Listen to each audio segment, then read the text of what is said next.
Cercile encore. On est le 26 janvier 2021. Je viens sur la trompette ce matin encore et je viens proclamer le retour de notre Seigneur Jésus-Christ. Amen. Soyez bénis et soyez vraiment encouragés, désireux d'aller loin dans votre relation avec le Seigneur. La Bible dit qu'il nous transforme de gloire en gloire. Amen. Et ça, c'est chaque jour, on vient devant lui, il nous transforme. Si on ne vient pas, on ne sera pas transformé. Ça, c'est évident. Alors, pour être transformé de gloire en gloire, il est très important de désirer, de soupirer après ce Dieu-là, après une relation. Il est important d'aller dans sa présence. Amen. C'est-à-dire, on reste là et puis finalement, on se dit, bon, moi, j'aimerais être avec mon Seigneur. Donc voilà, et puis on s'éclipse. On se retrouve avec lui. Alors, des personnes qui agissent ainsi, elles seront transformées. On va voir cette œuvre de Dieu là dans leur vie, dans le sens de Dieu, de gloire en gloire. Les autres aussi, qui aiment rester dans les ténèbres, qui aiment s'entretenir avec les réseaux sociaux et tout ça, ils seront aussi transformés. Peut-être qu'on ne le verra pas forcément, mais de plus en plus, ils vont s'enfoncer dans les ténèbres. Amen. Alors ça, je ne le conseille à personne. Je viens nous encourager tous de faire des efforts. Il y en a qui aiment le Seigneur, mais qui sont appelés à travailler à l'extérieur pour pouvoir subvenir aux besoins de la famille et tout. Alors, une fois qu'on rentre à la maison, il est très important de prendre le temps avec le Seigneur. Mais souvent, on est fatigué, on est épuisé, et puis bon, voilà, on se dit, bon, on va relaxer. Mais ce n'est pas devant la télévision qu'on relaxe. Amen. On ne relaxe pas devant la télévision. C'est dans la présence de Dieu qu'on vient relaxer. Et quand on vient fatigué dans la présence de Dieu, subitement, on se sent ragaillardi. Parce qu'il nous donne de l'énergie, et de sorte qu'on se dit, hey, on ne comprend pas. Mais c'est parce que sa présence, c'est une puissance. Amen. C'est comme c'est une force qui nous est injectée, si bien que finalement, on est plein d'énergie, on est plein de zèle, et on veut aller de l'avant, convertir tout le monde. Amen. Que le Seigneur bénisse sa parole dans nos différents cœurs. Amen.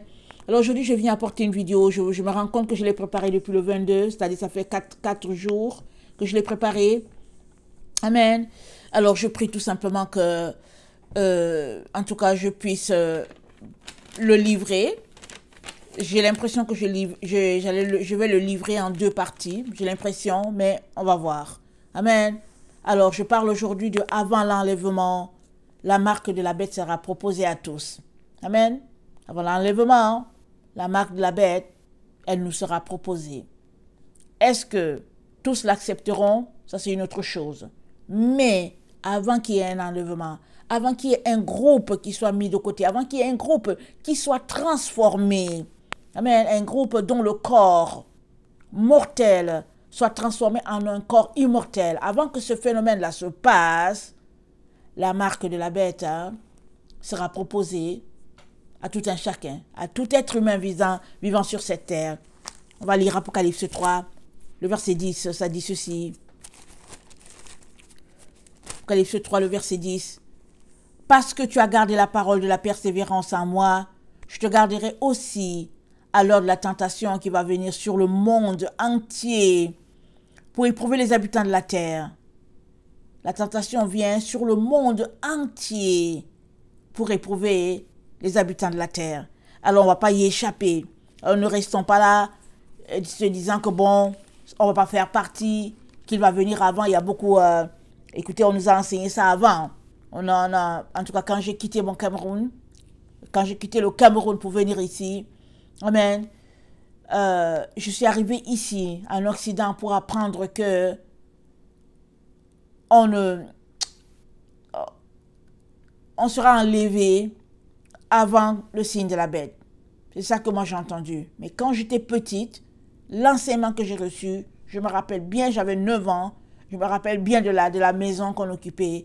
Ce jour-là, j'ai juste appris que il y aura 2 groupes de chrétiens sur la terre. Il y en aura ceux-là qui vont dire on ne va pas prendre la marque. Amen. Et il y en a les autres qui vont se corrompre, ils vont la prendre. Et que les 2 vont évoluer ensemble sur la terre pendant un certain temps. Et qu'il y aura un combat. Le combat sera tellement intense qu'à un moment donné, ça va s'élever en crescendo. Et au moment où les enfants de Dieu seront vraiment sur le point de vraiment lâcher, ils seront submergés Jésus viendra. Amen. Jésus viendra délivrer ses enfants parce que ils vont vivre des sévices tels juste pour les amener à se décourager. Ça, c'est avec cet évangile-là que moi j'ai grandi. Amen. Je suis venu entendre autre chose. J'ai essayé l'autre chose. Amen. Je l'ai essayé. Et ma vie n'était que misère. Je l'ai essayé. Et ma vie n'était que fade. Vraiment tiède. Il n'y avait aucun entrain. J'étais là. Et c'est comme si j'étais un handicapé. Une handicapée. Parce que Jésus allait tout faire pour moi. Jésus faisait tout pour moi. Je n'avais besoin de rien faire. Juste mettre mes mains dans les poches. Soulever les mains pour le louer. Lire un peu la Bible. Écouter quelqu'un d'autre m'expliquer la parole de Dieu. Et la vie est belle. Non, je me suis dit, il me semble que c'est pas ça. Parce que petit à petit, je me suis vue sombrer. Amen. Et chaque fois que je venais dans la présence de Dieu, je sentais l'énergie me revenir. Alors j'ai compris que dans les deux explications, il y a une qui est vraie et il y a l'autre qui est fausse. Et la vraie, c'est celle-là qui me garde éveillée. Amen. Là où je suis éveillée, là où je veux toujours courir pour le Seigneur, là où je veux toujours faire quelque chose pour le Seigneur, c'est celle-là qui est la vraie. Et la version où on lève juste les mains pour le louer, pour lui envoyer des bisous, pour lui dire combien on l'aime, et puis sans mettre en pratique sa parole, cette version-là, elle n'est pas pour moi. Et elle n'est pas aussi pour toutes les personnes qui sont comme moi. C'est-à-dire ces personnes-là qui aiment le Seigneur Jésus, qui ne vivent que pour lui. Amen. Alors je vais encourager tout un chacun à vivre uniquement pour le Seigneur. Amen. Si on ne l'avait pas, je ne sais pas ce qu'on serait. Amen. Je ne sais pas. Souvent je m'assois, j'aime m'asseoir dans le calme, dans mon petit coin, j'aime m'asseoir là tranquille et lui dire Jésus, heureusement qu'on t'a. Heureusement que j'étais. Qu'est-ce que serait la vie si on n'avait pas Jésus? Alors je viens vraiment nous encourager à soupirer après ce Seigneur-là. Et il te le rendra. Il t'aidera à remplir ton récipient, de telle sorte que tu ne puisses point manquer d'huile. Mais quand on s'attend à un être humain, quand on soupire après un être humain, quand on languit après une personne, alors la personne devient notre Dieu. Plus de place pour notre Seigneur Jésus. Il est très important de faire la différence entre les personnes. Amen. Très, très important. Parce que Jésus, c'est notre tout. Il est très, très important de lui donner la place qui lui revient. Amen. Alors, c'est quoi le signe? Amen. C'est quoi le signe? C'est quoi, bon, c'est quoi le signe? Il y a le signe de la bête, mais c'est quoi un signe? Alors, Wikipédia nous dit que c'est un ensemble. Attendez. C'est quoi une marque plutôt? C'est quoi une marque? Alors, ça nous dit que c'est un ensemble de signes distinctifs reconnaissables par d'autres personnes. Amen. Exemple, Nike. C'est Nike ou Nike, je sais, Nike, voilà. Alors, Nike, tu vois, c'est cette flèche-là à l'envers. Alors, on le voit dans le bon sens, ça va vers le haut, mais c'est cette virgule-là, disons, la virgule qui est vers le haut, parce que la virgule, ça tourne vers le bas. Quand tu vois ça, peu importe que ça soit une chaussure, sur un vêtement, tu sais que ça, c'est Nike, il n'y a rien à faire. Alors, la marque, c'est quelque chose comme ça. Il y a une marque qu'on voit, il y a une marque visible.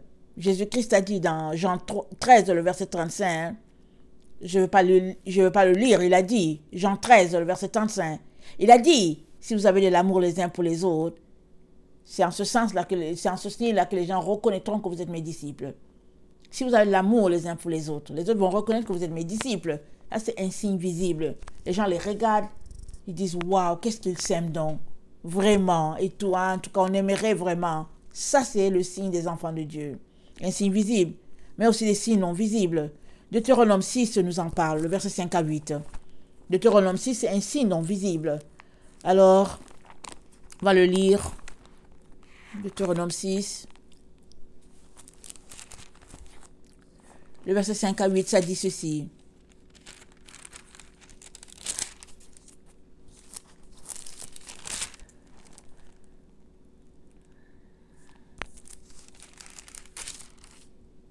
Excusez-moi. Tu aimeras l'Éternel ton Dieu de tout ton cœur, de toute ton âme et de toute ta force. Et ces commandements que je te donne aujourd'hui seront dans ton cœur. Tu les inculqueras à tes enfants et tu en parleras quand tu seras dans ta maison, quand tu iras en voyage, quand tu te coucheras et quand tu te lèveras. Tu les liras comme un signe sur tes mains et ils seront comme des frontaux entre tes deux yeux. Tu les écriras sur les poteaux de ta maison et sur tes portes. C'est un signe non visible quand c'est dans le cœur. Amen. Quand c'est entre les deux frontaux, amen, tu les liras. Tu liras comme un signe sur tes mains. Ils seront comme des frontaux entre tes deux yeux. Ça veut dire quoi? Quand on vient souvent s'asseoir pour étudier la parole de Dieu, on vient, on le met là, dans la tête. Amen.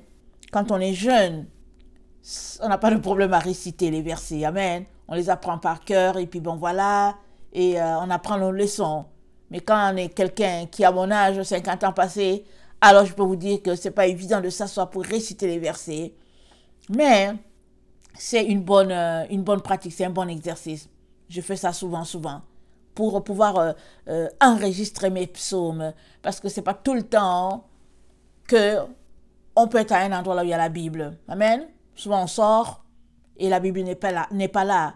Et bon, moi c'est le meilleur temps où j'aime réciter mes psaumes. Pendant que je suis en train de conduire mon auto, je me rends à quelque part, je récite mes psaumes. Le temps que je me rende, j'ai récité une bonne partie. Quand je reviens, je récitais d'autres parties. Et pour que cela soit possible, il faut bien que je sois quelqu'un qui trouve du temps pour étudier la parole de Dieu, l'enregistrer et la mettre là dans ma tête. Amen. Mais pendant que tu es là en train d'étudier la parole de Dieu, en train de les regarder, c'est dit comme des frontaux entre tes yeux. Amen. C'est cela. La parole de Dieu, elle est enregistrée là. Et quand on te voit, on ne sait pas forcément que tu es chrétien, on ne sait pas forcément. Sauf si tu as un habillement où les gens regardent, on se dit, ah, il est habillé comme Jésus. Ou bien on te regarde, on dit, ah, elle est habillée comme une femme musulmane. Sinon, on ne sait pas. Mais quand tu cherches un verset, alors là, ça déboule. Et là, on sait que, oh, c'est le verset. Amen. Comme souvent quand on enseigne, à force d'enseigner, on a des versets qui nous viennent. Parce qu'on les a enregistrés. Et puis souvent, bon, voilà, c'est un peu ça. Alors, ça c'est un signe visible, un signe non visible, amen. Entre tu les auras, attends, comment c'est dit? On dit, tu les liras comme un signe sur tes mains. Ils seront comme des frontaux entre tes yeux. Ils seront comme des frontaux. Et les frontaux, ça sert à quoi? Ça sert à éclairer. Les frontaux. On les voit souvent, on voit souvent les lanternes, amen. Souvent, regardez la nuit. La nuit, les gens qui aiment faire le sport la nuit, alors souvent ils ont une lampe là, c'est entre là, c'est ici, là, c'est au niveau du front là. Et quand tu les vois de loin, tu as l'impression que c'est un vélo. Et quand tu t'approches, tu vois que c'est une personne qui est en train de faire son jogging. Ou bien qui est en train de faire sa course et tu te dis, waouh, merci Seigneur. Alors, c'est pour dire que la parole va te diriger, elle va t'orienter, elle va diriger, elle sera ta lampe, ta lumière. C'est ça que ça veut dire. Amen. Alors, Deutéronome 11, le verset 13 à 16. Deutéronome 11, le verset 13 à 16. Ça dit ceci. Si vous obéissez à mes commandements et que je vous... Attendez, si vous obéissez à mes commandements que je vous prescris aujourd'hui, si vous aimez l'Éternel, votre Dieu, et si vous le servez de tout votre cœur et de toute votre âme, je donnerai à votre pays la pluie en son temps, la pluie de la première et de l'arrière-saison. Et tu recueilleras ton blé, ton mou et ton huile. Je mettrai aussi dans tes champs de l'herbe pour ton bétail, et tu mangeras et tu te rassasieras. Gardez-vous de laisser séduire votre cœur, de vous détourner de servir d'autres dieux et de vous prosterner devant eux. Gardez-vous. C'est à toi de te garder. C'est à moi de me garder. Ce n'est pas au pasteur de te garder. C'est à toi de te garder. Et tu te gardes comment? En pratiquant soit l'abstinence, en te mettant à l'écart, en choisissant tes activités et tes passe-temps. Souvent, on est porté à jouer. On aime tellement jouer qu'on trouve que venir devant Dieu, c'est pas un bon passe-temps. Mais moi, je vais vous dire une chose. Moi, là, le meilleur passe-temps qui existe sur la terre, c'est de lire sa Bible.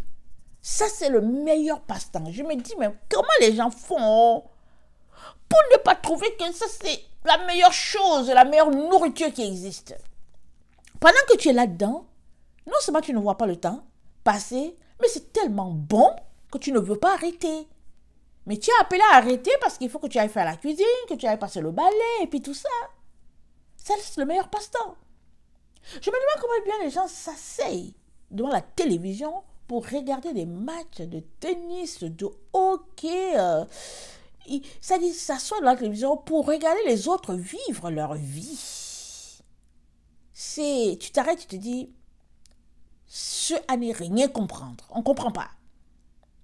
Mais, il dit, gardez-vous de laisser séduire votre cœur. Donc, c'est toi qui laisses séduire ton cœur. C'est ça que le passage dit. C'est toi qui fais que ton cœur est séduit par quelque chose ou pas. C'est toi. Si tu ne veux pas que ton cœur soit séduit, tu fermeras ton cœur à cela. En commençant par annuler la pratique. La pratique qui fait que ton cœur est séduit. Exemple, tu vas aller sur Internet. Et pendant que tu vas aller sur Internet, il y a des sites qui viennent là à côté. Et où il y a les femmes qui viennent à côté. Et puis bon, voilà. Et tu vas dire, oh non, c'est pas de ma faute. Mais tu peux régler cette situation. Tu peux t'organiser pour le régler. Mais sinon, si tu peux regarder pour dire, de toutes les manières, je n'ai pas regardé. Et puis bon, elle m'a fait regarder. Donc, ces publicités-là, elles font que finalement, tu les subis. Et en même temps que tu les subis, tu finis par prendre goût parce que bon, tu te dis, ok, celle-là, c'est quel maillot de bain qu'elle a. Et l'autre, ou bien cet homme, c'est quel buste qu'il a. Donc, Satan, il agit dans toutes les ruses possibles, mais il y va avec ton cœur. Si ton cœur n'aime pas ça, tu vas voir, ça va arrêter. Tu prendras les mesures, tu t'organiseras, tu appelleras au secours, tu demanderas aux gens pour dire, mais attends, comment on bloque ces gens-là? Moi, j'en peux plus, je suis fatigué de ça.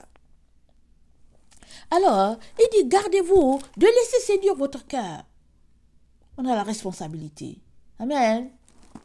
On a la responsabilité. Parce que la Bible nous dit, Proverbe 4, le verset 23, il dit, garde ton cœur plus que toute autre chose, car de lui viennent les sources de la vie. Alors, ça veut dire que la responsabilité te revient, comme on vient de le lire, le choix est à toi. Proverbe 4, mon fils, sois attentif à mes paroles, prête l'oreille à mes discours. Le verset 20, qu'il ne s'éloigne pas de tes yeux, garde-les dans le fond de ton cœur, car c'est la vie pour ceux qui les trouvent, c'est la santé pour tout leur corps. Garde ton cœur plus que toute autre chose, car de lui viennent les sources de la vie. Et car de ta bouche la fausseté, éloigne de tes lèvres les détours. Ça dit que pour que tu gardes ton cœur, il faut que tes lèvres soient loin des détours et que la fausseté ne fasse pas partie de ta vie. Et il dit que tes yeux regardent droit en face. Droit en face, c'est qui? C'est regarder Dieu. C'est regarder vers le Seigneur la façon la plus droite possible. Parce que regarder droit, c'est regarder à Dieu. C'est avoir le focus sur notre Dieu, lui et lui seul. Et laisser les autres choses de côté. Il dit, considère le chemin par où tu passes. Et que toutes tes voies soient bien réglées. C'est à toi de considérer. On dit considère.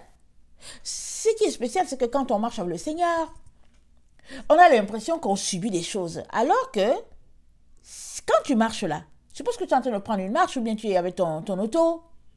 Quand tu arrives quelque part et que c'est écrit cul-de-sac, qu'est-ce que tu fais? Est-ce que tu continues? Non. Personne ne continue quand c'est écrit un cul-de-sac. Parce que c'est bloqué. Et si tu continues, soit tu vas trouver la forêt, soit tu vas foncer sur un mur parce que de l'autre côté, c'est un autre quartier. Et à ce moment-là, on est très intelligent pour savoir que c'est un cul-de-sac, on ne peut pas continuer.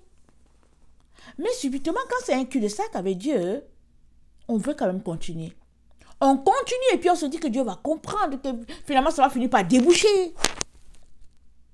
On se retrouve, on se rend compte qu'on est dans la fausse doctrine. On se rend compte que la doctrine dans laquelle on est, elle est polluée, elle est pervertie. Et au lieu de tout faire pour sortir de là, non. On dit, ok, d'accord, c'est pas forcément cela, mais c'est pas grave, Dieu nous aime et on essaie de faire aller les choses, on essaie de tisser les choses pour que ça vienne à notre niveau et que ça puisse satisfaire à ce qu'on aimerait. Or, c'est dit, garde ton cœur, c'est dit, gardez-vous de laisser séduire votre cœur. Et Proverbe dit, garde ton cœur plus que toute autre chose. C'est la chose que tu dois garder avec soin, que tu dois garder jalousement. Parce qu'une fois qu'il est atteint, une fois qu'il est corrompu, c'est toute ta personne qui est corrompue et beaucoup de personnes seront corrompues à travers toi. Parce qu'une personne séduite séduit aussi les autres. Elle est séduite. Elle est séduite, mais elle est convaincue d'être dans la vérité et elle conduit un bon nombre dans le champ.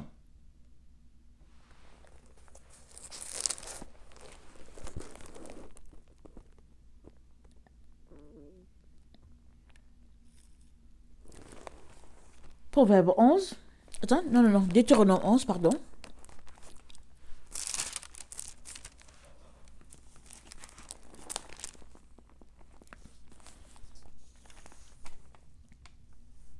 Gardez-vous de laisser séduire votre cœur, de vous détourner de servir d'autres dieux et de vous prosterner devant eux. Combien d'autres dieux servons-nous? Souvent, on n'en est pas conscient. Souvent, on pense que c'est parce qu'on va à l'église et que on est correct, entre guillemets, par rapport à notre église, qu'on pense que, au fait, tout est là on a l'affaire. Or, ici, ça nous dit, gardez-vous de vous laisser séduire, de laisser séduire votre cœur, de vous détourner de servir d'autres dieux et de vous prosterner devant eux. Peut-être qu'on ne se prosterne pas devant d'autres dieux, parce que devant le Dieu puissant, on ne se prosterne pas non plus. Mais très souvent, on sert les autres dieux sans vraiment le réaliser. Il y a beaucoup d'enfants de Dieu. On prend l'exemple des hommes. Il y en a qui ont des chaînes. C'est dans leur cou. Et c'est comme c'est caché, mais ils l'ont. Mais tu l'as pourquoi? Tu fais quoi avec une chaîne? Alors on peut dire, il ne faut pas exagérer, tu n'as rien à voir à ma vie. Ben voilà, je veux juste te réveiller. C'est tout. Tu fais quoi avec une chaîne? Là, caché sous ta chemise. Ça te sert à quoi? Ça, c'est la séduction. Verset 17. La colère de Dieu s'enflammerait alors contre vous. Il fermerait les cieux, et il n'y aura point de pluie. La terre ne donnerait plus de produits, et vous périrez promptement dans le pays que l'Éternel vous donne. Mettez dans votre cœur, le verset 18, mettez dans votre cœur et dans votre âme ces paroles que je vous dis. Mettez dans votre cœur et dans votre âme. Comment ça? Comment est-ce possible? Ça veut dire qu'il faut que tu l'étudies. C'est là. Mettez ça dans votre cœur et dans votre âme. Ça veut dire qu'il faut que tu sois empreint. Ça veut dire que l'empreinte doit être là. Et de sorte que quand on te touche, la parole de Dieu, au nom puissant de Jésus, on dit, mettez, le verset 18, dans votre cœur et dans votre âme, ces paroles que je vous dis. Vous les lirez comme un signe sur vos mains, elles seront comme des frontons entre vos yeux. Donc, pour que ce soit là comme des signes, là, entre les deux yeux, sur la main, amen,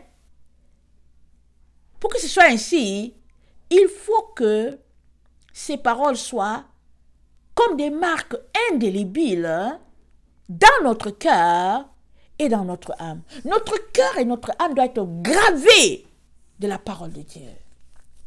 On ne puisse pas l'enlever. Une marque comme quand on marque les animaux. Tu regardes, les gens qui ont les animaux, souvent, pour regarder cet animal, ça appartient à qui? alors il peut percer les oreilles d'une manière spéciale et telle sorte que, ah, ça c'est son animal, il n'y a rien à faire. Il est marqué. Il est marqué. Il y a d'autres animaux, ils sont marqués au fer. Ils sont marqués. On sait que, ah, toi là, tu n'es pas de cette bergerie. Voici, c'est l'animal de tel propriétaire. À moins que l'autre qui veut voler tes animaux, il a le même instrument pour marquer que toi. Alors, il marque aussi les siens, comme tu l'as marqué, et puis finalement, il prend tout ton bétail. Alors,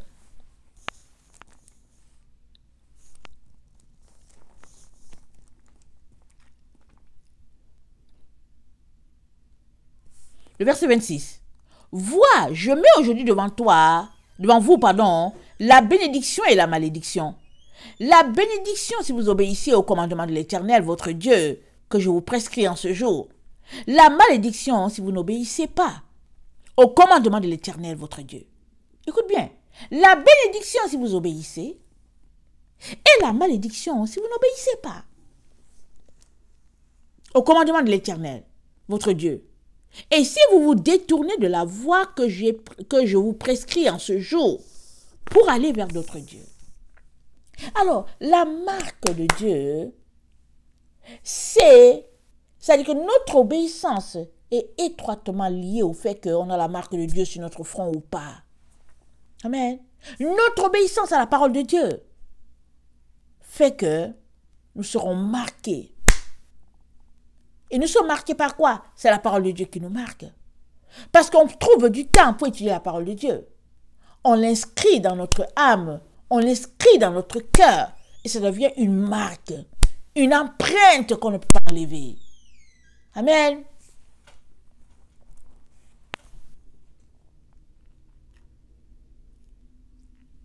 Il dit, le verset 32, vous observerez et vous mettrez en pratique toutes les lois et les ordonnances que je vous prescris aujourd'hui. Dieu en a dit, vous serez marqués de ma parole. Tout ce que je prescris aujourd'hui, là, vous serez marqués. Et puis rappelons-nous, en ce temps, il n'y avait pas de Bible. Il n'y avait pas de Bible. Et le père Abraham, il étudiait la parole par les séphiros, les 10 sphères. Et puis, il y avait l'alphabet hébraïque, les 22 sentiers. C'est comme ça qu'il étudiait la parole. Donc, il s'asseyait là pour étudier la parole. C'était des symboles. Il parlait avec Dieu par ces symboles-là. Mais nous, aujourd'hui, on est tellement gâtés, là. On a plusieurs livres. C'est vrai qu'ils nous ont enlevé encore plusieurs. Mais on a déjà un bon nombre. Est-ce qu'on les connaît? Est-ce qu'on les connaît? Parce qu'il est important de vivre par la parole de Dieu. Et ainsi, on sera marqué. Amen. Dieu ne vient pas au hasard pour te marquer, pour dire, bon, non, il ne vient pas au hasard. Il te marque parce que la parole est déjà en toi. Soit elle est en toi par ta famille, soit elle est en toi parce que tu l'as reçue depuis le sein maternel, mais il vient te marquer. Amen. Il y a des musulmans que notre Seigneur marque. On se dit, ah, mais comment il va les marquer?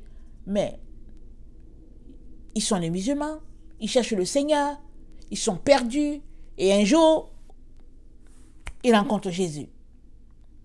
Ils rencontrent Jésus, et leur amour n'est que extraordinaire pour ce Seigneur-là. Il les marque. Il les marque.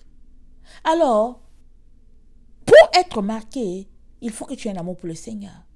Parce que c'est ton amour qui devient une empreinte. Cet amour-là, ça devient une marque. Amen. Alors,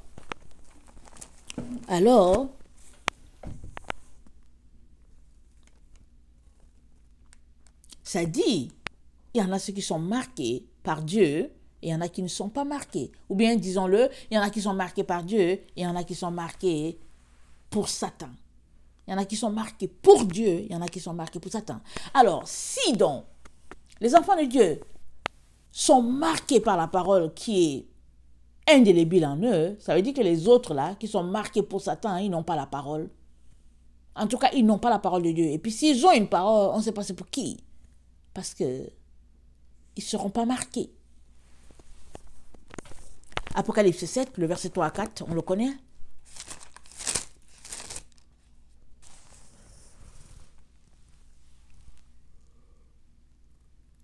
Excusez-moi. Ne faites point de mal à la terre, ni à la mer, ni aux arbres, jusqu'à ce que nous ayons marqué du sceau le front des serviteurs de notre Dieu. Et j'entendis le nombre de ceux qui avaient été marqués du sceau, 144 000 de toutes les tribus d'Israël, de toutes les tribus des fils d'Israël.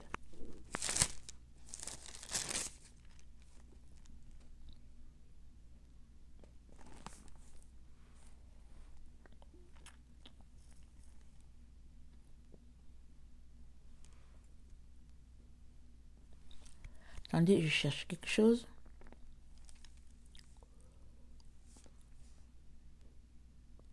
Ok, Apocalypse 14. Je regardais et voici l'agneau se tenait sur la montagne de Sion et avec lui 54 000 personnes qui avaient son nom et le nom de son Père écrit sur leur front. Ils avaient le nom du Père écrit sur le front. Ils avaient été marqués par le nom du Père, par le nom de l'agneau. Et ils l'avaient comment? Ils vivaient par la parole de Dieu. C'était la parole de Dieu qui était là. Et c'était dit, ils appartenaient à leur Dieu. Ils étaient marqués. Apocalypse 12. Le verset 11. Ils l'ont vaincu à cause du sang de l'agneau et à cause de la parole de leur témoignage. Et ils n'ont pas aimé leur vie jusqu'à craindre la mort. Ils sont marqués parce que c'est des gens qui n'aiment pas leur vie, qui n'ont pas aimé leur vie sur cette terre. C'est pourquoi ils sont marqués. C'est des gens qui ont sacrifié leur vie, si vous voulez, pour la cause de Christ. Alors, ce qui fait que tout ce qui leur reste, c'est la parole de Dieu. Et le Seigneur vient le marquer.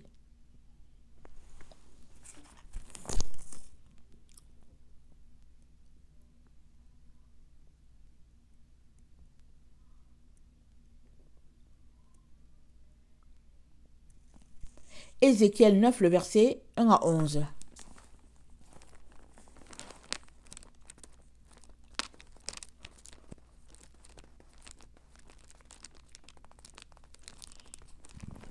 Ézéchiel 9,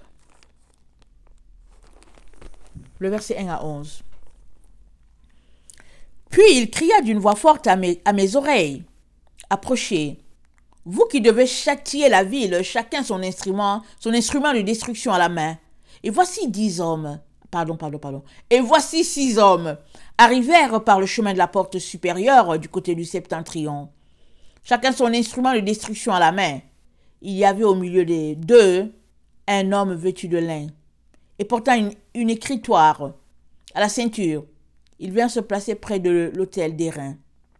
La gloire de Dieu d'Israël s'éleva du chérubin sur lequel elle était, et il se dirigea vers le seuil de la maison. Et il appela l'homme vêtu de lin, portant une écritoire à la ceinture. L'Éternel lui dit, « Passe au milieu de la ville, au milieu de Jérusalem, et fais une marque sur le front des hommes qui soupirent et qui gémissent à cause de toutes les abominations qui s'y commettent. » Écoutez bien, il dit, passe au milieu de la ville, au milieu de Jérusalem, et fais une marque sur le front des hommes qui soupirent et qui gémissent à cause de toutes les abominations qui s'y commettent. Amen. L'homme en lin est appelé à faire une marque. Mais avant de faire une marque, nous avons déjà reçu l'Éternel que nous devons avoir la parole de Dieu entre les deux yeux comme des frontaux. Ceux-là, ils sont marqués par l'Éternel.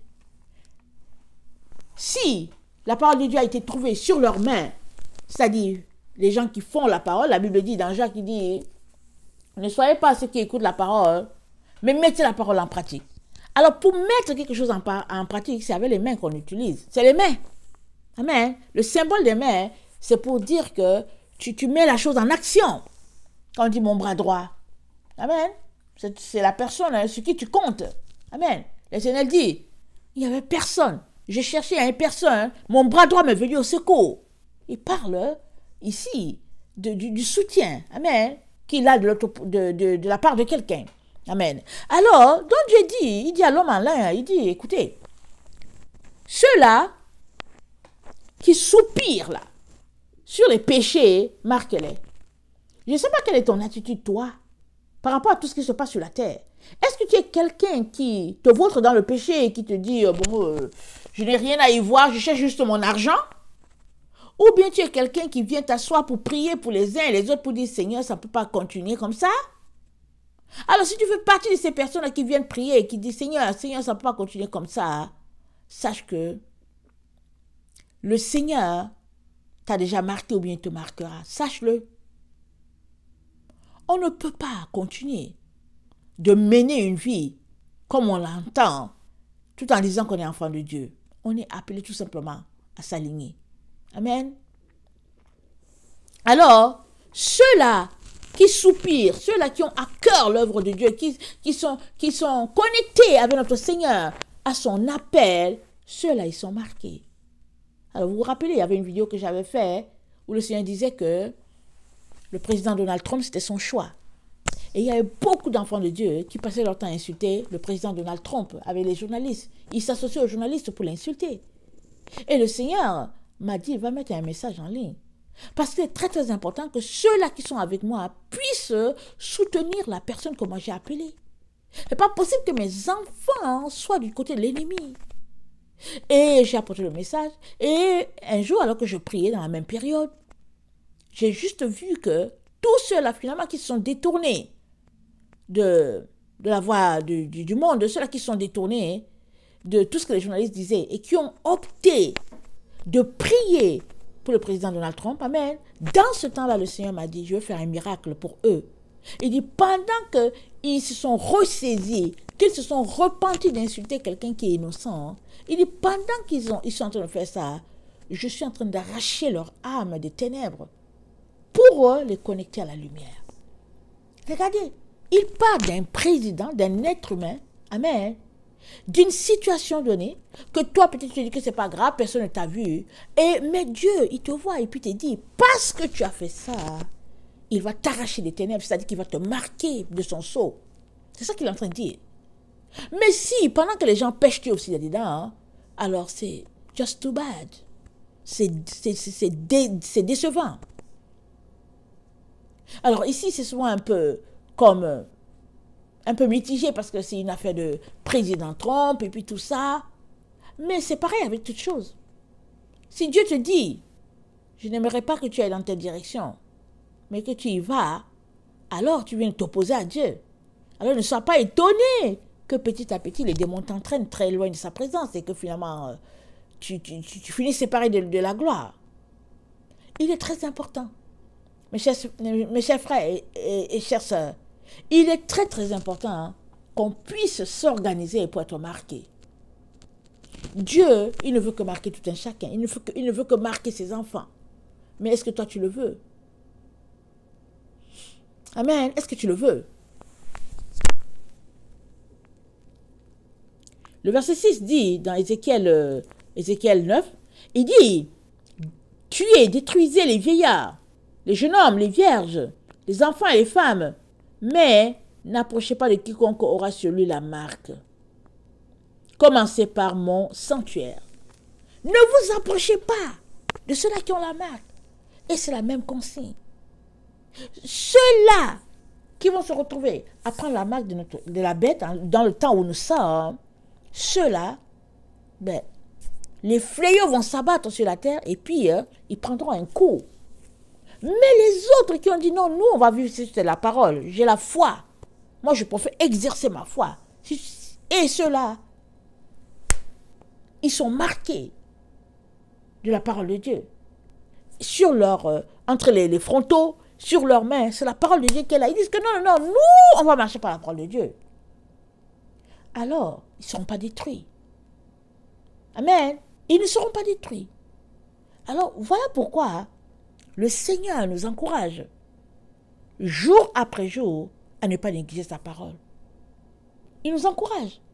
Parce que si on l'a négligée, elle nous éloignerait. Et au moment où Dieu choisit de nous marquer, on n'aura rien sur les... Là, entre les deux yeux, on n'aura rien. Sur la main, on n'aura rien. On sera des êtres corrompus. Et le Seigneur nous dit de tout faire pour garder notre cœur pur. Amen.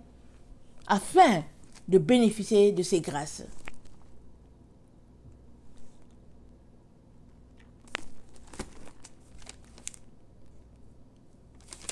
Excusez-moi.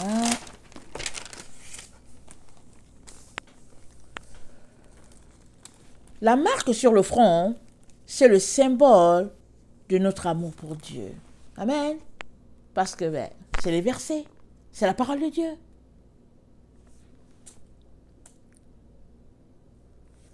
Alors, tous ceux-là qui ont reçu une marque sur le front ou bien qui en reçoivent, c'est parce qu'ils avaient déjà la marque sur leur cœur, au fait. Il y a des gens qui aiment la parole, ils ont des gens qui soupirent. Alors, au finish, le Seigneur dit à l'ange, marque-les, afin qu'ils ne retournent pas là où ils étaient, afin qu'ils ne dégringolent pas, mais qu'ils soient marqués du sceau de Dieu. Amen.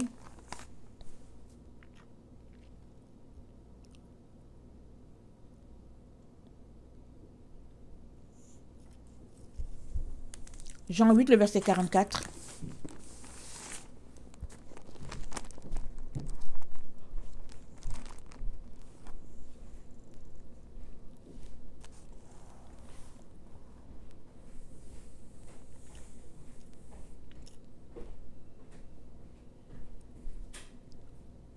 Pourquoi ne comprenez-vous pas mon langage? Parce que vous ne pouvez écouter ma parole. Vous avez pour père le diable, et vous voulez accomplir les désirs de votre père. Il a été meurtrier dès le commencement, et il ne se tient pas dans la vérité. Parce qu'il n'y a pas de vérité en lui. Lorsqu'il profère le mensonge, il parle de son propre chef, car il est menteur et le père du mensonge. Amen. Il est menteur et le père du mensonge. Alors, c'est l'un ou l'autre. Ça c'est parlant de Satan. Hein. Maintenant, regardons Jean 15. Jean 15.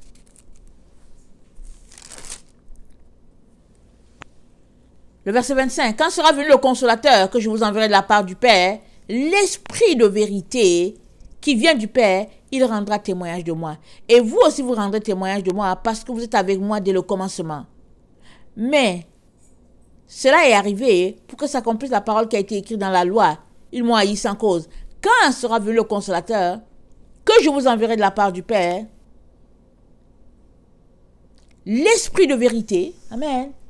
Et il y a d'autres parties qui disent, il vous enseignera toutes choses.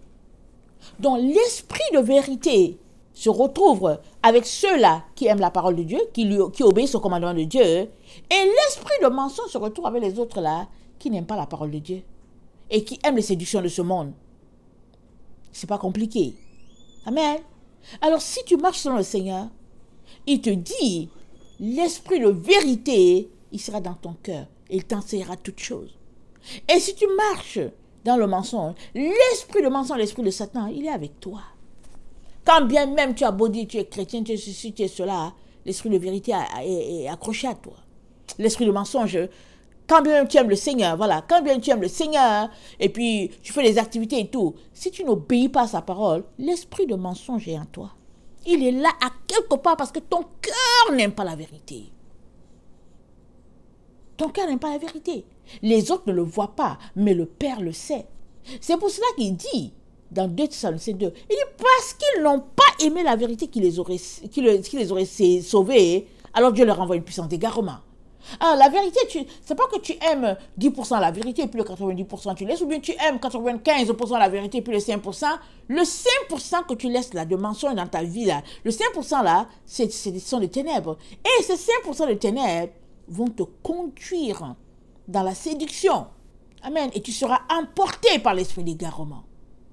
Ça veut dire que toi et moi sommes appelés, nous sommes appelés à travailler de manière à n'avoir en nous aucune mèche de mensonge, si je peux le dire ainsi. Nous sommes appelés à renier le mensonge sous toutes ses formes pour ne pas se retrouver à être pris dans l'esprit d'égarement. Alors, l'esprit d'égarement fait son œuvre dans la vie de plusieurs personnes. Ils ne savent pas que c'est la vérité. Ils ne savent pas où est la vérité finalement. Ils vont te dire, mais non, mais tu sais que le gouvernement, mais tu sais que c'est une maladie qu'ils vont essayer de justifier. Et puis, oui, mais voilà. Toujours en train de s'apitoyer, toujours en train d'expliquer quelque chose pour prouver que dans le fond, il faudrait le faire. Il faudrait aller faire son vaccin, etc., etc., toujours. Mais tous ceux-là qui font ça, c'est parce que l'esprit de vérité n'a pas totalement sa place en eux. Il ne lui laisse pas de place. Puisque on a lu, excusez-moi, on a lu dans Deutéronome 6, Deutéronome 6,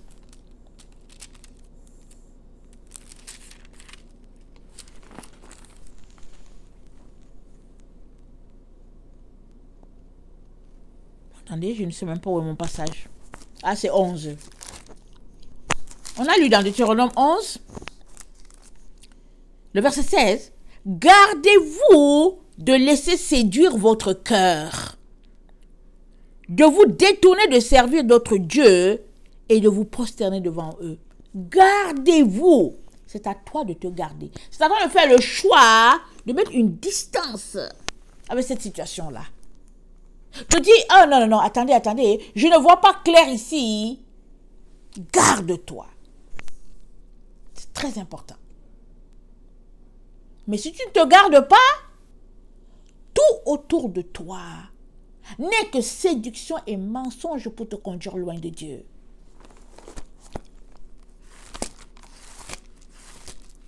De Timothée, 1 Timothée 4.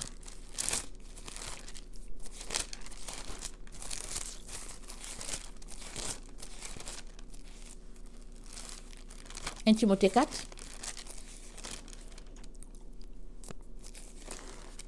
Mais l'Esprit dit expressément que dans les derniers temps, quelques-uns abandonneront la foi pour s'attacher à des esprits séducteurs et à des doctrines de démons. Par l'hypocrisie de faux docteurs portant la marque de la flétrissure dans leur propre conscience. Prescrivant de ne pas se marier, de s'abstenir d'aliments de Dieu, etc., etc.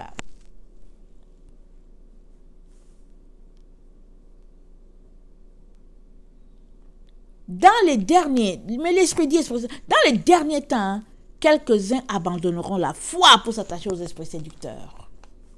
Assure-toi que ce n'est pas ton cas. Assure-toi que tu ne tombes pas dans le piège des esprits séducteurs. De Timothée 3. Sache que dans les derniers jours, il y aura des temps difficiles. Car les hommes seront égoïstes, amis de l'argent, fanfarons, hautains, blasphémateurs, rebelles à leurs parents, ingrats et religieux, insensibles, déloyaux, calomniateurs, intempérants, cruels, ennemis des gens de bien, traîtres, enflés d'orgueil, aimant le plaisir plus que Dieu. Oh. Ayant l'apparence de la piété, mais en reniant ce qui fait la force, éloigne-toi de ces gens-là. Est-ce que tu es quelqu'un qui aime le plaisir plus que Dieu? Réfléchis. Aimes-tu le plaisir? T'asseoir là, jouer aux cartes, t'asseoir là, jouer là au Scrabble, et puis faire les puzzles, t'asseoir dans la télévision pour avoir une partie, et puis aller prendre tes trucs pour aller faire ton sport. Tu fais du sport, disons, je sais pas combien d'heures, quand on finit de totaliser les heures de sport, c'est plus que le temps où tu viens dans la présence de Dieu. Et puis être là surfer sur ton cellulaire, sur ta tablette et tout, plus que tu n'as le temps avec Dieu. Est-ce que tu aimes les plaisirs? Méfie-toi. Repens-toi immédiatement. Méfie-toi et répands-toi. J'ai l'habitude de dire à mes enfants, je leur dis, écoutez, vous êtes trop gâtés. Votre génération, vous avez tout. Cellulaire, tablette et tout. Mais je dis... vous serez aussi repris sévèrement si, avec tout ce que vous avez, vous pouvez lire la Bible, vous pouvez regarder les émissions chrétiennes, mais si vous ne les faites pas, Dieu, il a beaucoup à dire, il aura beaucoup à dire, parce que tu avais entre tes mains quelque chose qui pouvait te connecter au Seigneur, mais tu as choisi le plaisir. Ça, c'est l'enseignement d'une mère à ses enfants. C'est très important de s'arrêter sur ce que nous faisons dans les temps où nous sommes. On est dans les temps où le plaisir prend le dessus. Même quand il y a le confinement, ben, il y a des gouvernements qui ont distribué l'argent pour dire, écoutez, restez, ne travaillez pas, et puis paraissez là, et puis prenez l'argent et tout. Mais qu'est-ce que vous voulez que les jeunes fassent avec l'argent pour lequel ils n'ont pas gagné? Ben, ils vont vouloir flâner, aimant le plaisir, ils vont vouloir s'habiller, porter des griffes, et puis bon, acheter des choses farfelues. C'est le plaisir, non? Et tout autour de nous tourne autour de là. Le plaisir. Dieu, c'est démodé. Ou bien ça prend trop de temps. Ou bien, oh, je ne comprends pas. Je ne comprends pas. Je lis, mais je ne comprends pas. Mais il va encore lire, va encore lire. Partisan de moindre effort. Tout simplement parce que la chair aimerait être satisfaite. Or, pour que ce soit l'esprit qui puisse être nourri, tu as besoin de prendre du temps. L'amour se mesure en temps. Alors, si tu n'as pas le temps pour ton Seigneur, parce que tu es occupé à autre chose, ça prouve bien où est ton cœur. Là où est ton cœur, là où se trouve ton trésor, là se trouve ton cœur. Où se trouve ton trésor, là se trouve ton cœur. Alors, si Jésus-Christ est ton trésor, ton cœur sera avec Jésus. Ça, c'est sûr et certain. Mais si Jésus n'est pas ton trésor, et que ton trésor, c'est autre chose, je ne sais pas quoi, alors pas compliqué. Ton cœur n'y est pas. Ton cœur est là où il y a ton trésor. Si Jésus c'est le trésor, tant mieux, alléluia. Si le trésor c'est autre chose, alors ton cœur est là où il y a l'autre chose. Par exemple, les voitures de collection, c'est ton trésor, alors ben, ton cœur là où il est là où il y a les voitures de collection. Tu es là, tu as le catalogue pour les voitures de collection et puis tu essaies de regarder là-dedans pour voir vraiment lequel tu vas voir et puis bon, voilà, ça c'est une passion. Mais c'est la séduction aussi. Et c'est de l'idolâtrie aussi. J'ai pris l'exemple des voitures, ça peut être autre chose. Ça peut être des jupes, ça peut être des habits, des chaussures, des sacs et tout ça. Des montres, des chaînes et puis des parfums, etc., etc. On peut continuer d'en mettre et d'en mettre. Mais le Seigneur nous a dit que ce soit des signes sur tes mains et puis au niveau de tes frontaux, entre les deux yeux. Que la parole de Dieu soit un signe. Que tu sois marqué, c'est-à-dire un symbole, quelque chose d'indélébile, ça soit ancré en toi.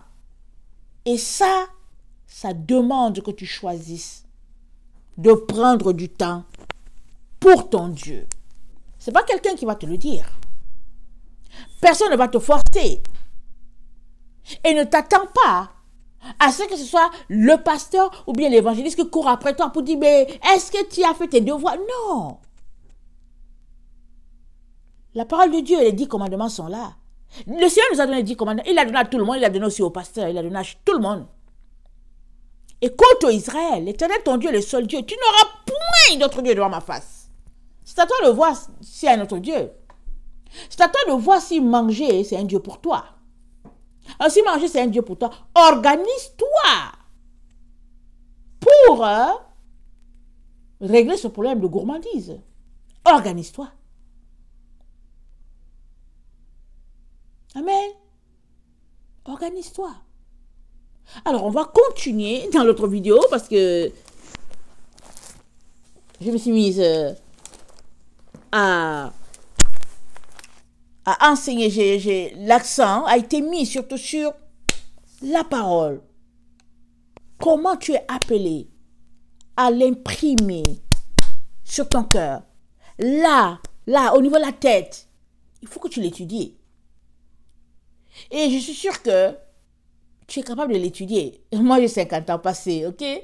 Mais je prends du temps pour l'étudier. J'en ai besoin. J'en ai besoin.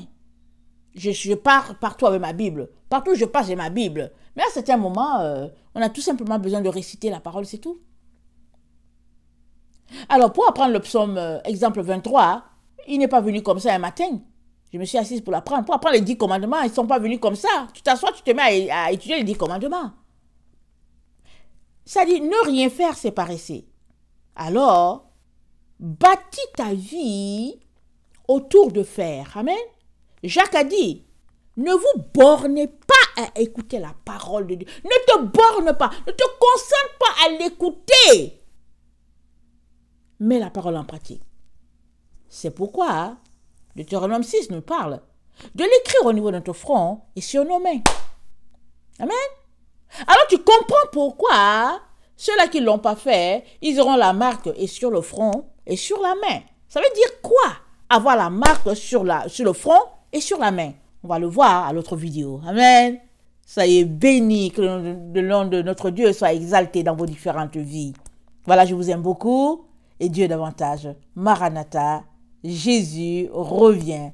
Amen et Amen. Soyez bénis. Merci.